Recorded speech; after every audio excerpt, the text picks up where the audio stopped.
গ্রেফতার আতঙ্কে ডন সামিরা, খোঁজ মিলছে না কোথাও। আমার ছেলে আত্মহত্যা করে নাই, আমার ছেলেকে খুন করা হয়েছে।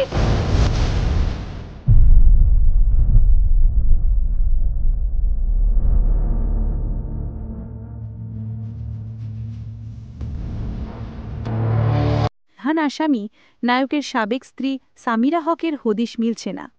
একই সঙ্গে খোঁজ মিলছে না সালমান শাহ হত্যা মামলার ৪ নম্বর আসামি মোহাম্মদ আশরাফুল হক ডনেরও। সালমান শাহ হত্যা মামলায় সর্বমোট ১১ জনকে আসামি হিসেবে উল্লেখ করা হয়েছে।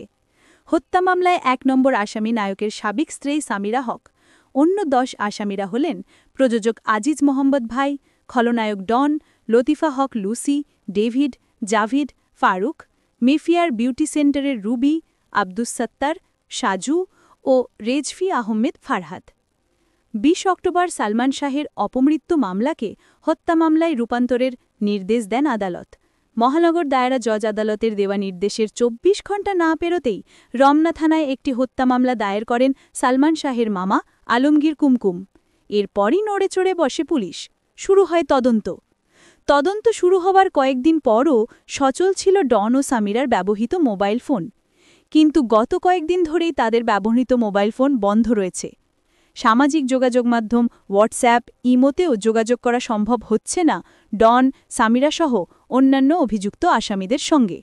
দেশজুড়ে যখন সালমান শাহের মৃত্যু ইস্যু আলোচনায়, ঠিক সে সময়েই হদিশ মিলছে না অভিযুক্ত আসামিদের। এদিকে আসামিদের দেশত্যাগ ঠেকাতে এবং দ্রুত গ্রেফতার করতে ইমিগ্রেশন কর্তৃপক্ষকে তথ্য পাঠানো হয়েছে বলে জানিয়েছেন রমনা থানার ওসি গোলাম ফারুক।